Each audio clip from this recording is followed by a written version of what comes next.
पंजाब में आम इंतखाबात 30 अप्रैल को होंगे। इलेक्शन कमीशन ने शेड्यूल जारी कर दिया। 11 मार्च को पब्लिक नोटिस जारी किया जाएगा। कागजात नामजदगी 12 से 14 मार्च तक जमा करवाए जाएंगे। आम इंतखाबात के लिए कागजात नामजदगी की जांच पड़ताल 22 मार्च को होगी।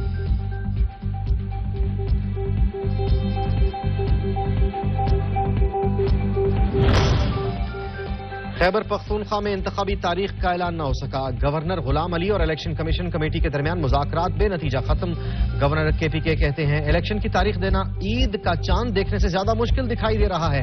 आइंदा पीर या मंगल को कमीशन के इस्लामाबाद ऑफिस जाऊंगा, उम्मीद है कोई फैसला हो जाएगा।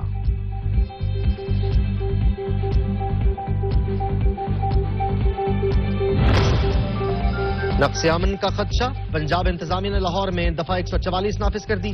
जल से जलूस और रैलियों पर मुकम्मल पाबंदी आयद। पैमरा ने भी तमाम जलसों और रैलियों की कवरेज पर पाबंदी आयद कर दी।